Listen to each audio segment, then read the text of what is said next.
So as I stand here eating my breakfast this morning, which is a New York strip steak that I cooked, and I'll talk about in one of my future videos, something that happened in last night has to do with my background here. We got a new shipment of Carnivore crisps yesterday, and last night was a very strange night for me because I fell asleep at like 7:25 in the evening, and I woke up at 10:30 and I felt like it was the next day, and I was hungry and ready for breakfast, but it wasn't even the next day yet. Or I tried to go back to sleep, but I just wound up staying up for another couple of hours, and then it was about 1:30 in the morning. I came out here and I just needed something to snack on, and I was so happy that I had Carnivore crisps. Well, let me just show you what happened. Oh, darn it. I don't even think I recorded all that. Gee whiz. I was just saying, these are such a good midnight snack. It's nice to have something like this so I don't have to make a whole steak or something. I was like crazy. I was gonna maybe get it back because these are like so good. Don't you have 2 bags in there right now from know. earlier today? I already ate them all. No, not the brisket. You can have some sirloin. Oh, dang it. You're just keeping the good stuff for yourself, aren't you? I was eating the sirloin even though it's not my top favorite. It's good. I know. You should do a tier list. I think I am. I would say beef brisket is my favorite. So ribeye, I think, is number 2. I don't know if they sent me any, but elk. Elk was really good. Eye of round is surprisingly good. Considering usually eye of round is like the low cut of meat and it's tougher. They're good as a chip. I tried the here's beef top sirloin. Leg of lamb. Leg of lamb is really good too. Let me just check this one. Well, actually, I like heart better than liver. Chicken skin. Chicken skin's pretty good, but it's like tough and really salty. But compared to potato chips, they're much better for you. Yeah. So since I've been talking about these all night, I might as well let you know that if you're interested in getting Carnivore crisps, you can go to carnivorecrisps.com and order them using my discount code Dante, D-A-N-T-E, and get 10% off your order. You might just like them as much as I do. And I like them a lot. He likes them a lot. I like them too. I'm eating them. I can't stop eating them. They're addicting. It's scary how addicting they are. So that's what I wanted to share with you from last night's experience. But now I'm going to go ahead and show you what I did on my walk today. And I hope you enjoy it. My goodness, yesterday was an interesting day. When I got up to do my walk yesterday, I was really pushing myself to try to get started. And thanks to this new way of living, which is thanks to this new way of eating, it just made me think about things in a little more existential way, a little bit more metaphysical, because the physical has had a huge effect on my spirit lately. Having the desire to, when I wake up in the morning, be just excited about what this day has to offer, to feel like I have the energy and the wherewithal to face all the things that we face in daily life. We're all dealing with some kind of suffering in some way or another. When we try to go through life avoiding the suffering, avoiding adversity, avoiding responsibility, that's when the suffering becomes extremely intense in our minds because there just is no avoiding it. Life is a struggle. When I was young, I thought life is about trying to figure out how to be happy, trying to figure out whatever made me feel good. Maybe that was a lot of my problem, is that rather than looking at life as meant to be difficult. I was actually watching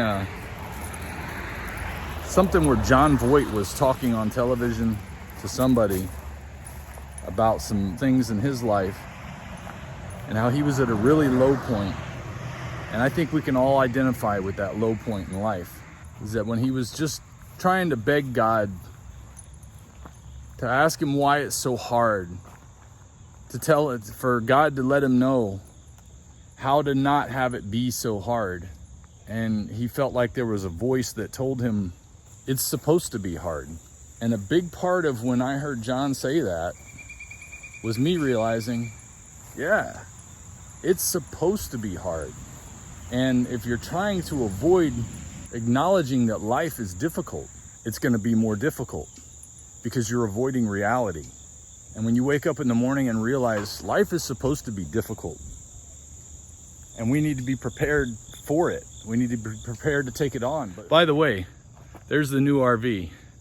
That's going to be, let me go back and show you this a little bit. We'll go ahead and take a look through it. Give me just a second. I'm going to show you around this is going to be our new home for the next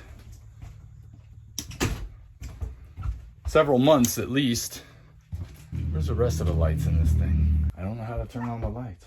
Well, anyway, you kind of get a little picture. That back there is going to be the kids area in the back, and we got a bunk on either side, a little couch area here. There's a little TV set there behind that pillow. The pillow is just there to keep the TV from coming out when we're in transit. We got this nice little bathroom here with a door straight to the outside, which is great since we're going to be in and out working outside a lot. Well, I guess that'll just be the interesting thing about learning something new. Learning about using this RV was a heck of a challenge for me to begin with. This is going to be our bedroom area back here. So we've got a nice little spot all to our own, about as big as our actual bed is now, because we have a king-size bed in our house. So basically we're reducing our room space to the size of our bed. We're reducing our kitchen and living space to the size of a hallway. And we're reducing the boys' 2 bedrooms to the size of a closet. It's going to be interesting to deal with this closeness together, because we all got these little sin natures we're putting together that are going to battle with each other, and hopefully we don't kill each other. But this RV is the first step in taking our window of opportunity to try to seize life rather than just going through the motions each day, to get through the responsibilities that we have, seeing them as a drudgery that we have to face. The concept of be anxious for nothing, but in all things give thanks, can be difficult to reconcile when you consider there's so much in your life that you're anxious about. You're anxious about what's going to happen to your family. You're anxious about what's going to happen to your job. How are you going to be perceived by others? How is the world going to judge you? And we go around judging the world around us rather than examining ourselves to figure out what it is that we're doing with what we have and this unique opportunity that we have on this planet that we're on. Because we're all here together and we're all going through life. And there was something that was missing when I was being raised when I was younger. There was this notion that I needed to have self-esteem, and I would search for it in places like building self-esteem books or trying to figure out what would make you happy, and none of that led me to any happiness. And I know that when I was younger, I had that feeling that I was chasing after not being unhappy and wanting to figure out how to be happy.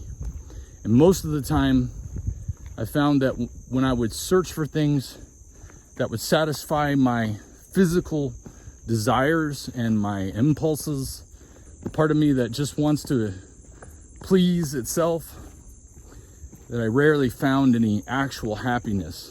It was more like just a numbing of the pain, that once it wore off, the pain hurt worse. And each time I would push aside that pain in a way that's forcing the pain to be put aside, it didn't lessen the pain, because it would just take that pain and pile it onto the pain that was coming next. And then I would need more of whatever it was that helped me push off that pain for a little while. But as we go on this new journey in our life right now and facing the adversities that come, there's a danger. There's a danger of losing everything. But we're seeking the life that we really want to live. And that's one that's not afraid to take life as it really is. To be able to look at life and all of its challenges and say, what's next? What do you have for me next? What's the next thing that I can overcome? What's the next thing that I can learn? But yet I still have the pull of the flesh that fights against my spirit, that spirit that wants to reach out and give a helping hand to my neighbor, that spirit that wants to encourage you to overcome the challenges in your life, that spirit that wants to have victory instead of defeat. And nothing has affected me more in my physical life than this diet. That has totally been like the wonder pill of what I needed to have the strength and the desire to face life head on and not be afraid. Be able to look at the biggest challenge as the bigger opportunity, and to be able to share that with you so that you can benefit from it too. That you can be encouraged not to be afraid. That you can be encouraged to get up and do the things that you need to do right now. There's several things you know you need to do right this moment that you're not doing because you don't feel like it. You don't want to face it right now. And it means that you've got all these things. You can see all of it in a row and it overwhelms you. But don't look at all of it in a row. This is where writing it down can be so helpful. Write down the things that you know you need to do today. And then go about checking those things off. And whatever you don't finish today, put that on your list tomorrow so that you can start checking off the new things you got to do today. You've got to do what I did on day one when I started this lion diet, was say to myself, I'm going to give this a fair shot and see what happens. And I couldn't imagine when I was on day one of this diet that it would have this much of an effect on my life. And I want to be able to share that with you guys and lift you up with something that has taken me to another level of existence, that's found in facing adversity with a smile and looking forward to what each new day has to bring, and recognizing that there's going to be problems and troubles that come today and that they're opportunities. This is one of the things I've struggled with when I'm talking to somebody who I'm looking at and can see that physically their body is not where they want it to be. Because I recognize it, because I know what my body looked like when I didn't want it to be there either. And I listen to people tell me why they're not going to do a diet like I'm doing because of whatever reason they've convinced themselves about eating meat that's going to be devastating to them. They don't look at the evidence that I'm presenting right in front of them and say, you know what, maybe it is worth trying. I'm here to tell you how I have found this well-being in a mixture of my nutrition and my spirituality. My faith is in God, but He also gave me a mind. And as I paid attention, I realized that what everybody's been telling me is a negative for the past 40 years about eating meat turns out to not be true. And as I applied that truth to my life, it makes my life better. And as I tell you about that truth, I'm hearing from others that it makes their life better too. And what better way to show love toward another person than to help them find a plateau or a plane that you found where there is real happiness, even in the adversities, even in the storms, even in the difficult times, even in the middle of a worldwide catastrophe. You can have happiness when you wake up in the morning, and you can face the challenges your day has to offer. You have to be able to deal with reality to have answers to your problems. And if you're trying to avoid reality all the time, those answers never come. Today is the only day you have. If you're not happy with where you are, get up and do something different than what you've been doing. Because what got you here is what you've been doing. And if you want to change that, you've got to try something different.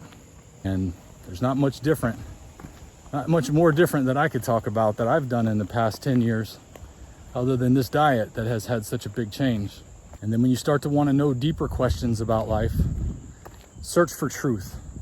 Don't search for what makes you feel good.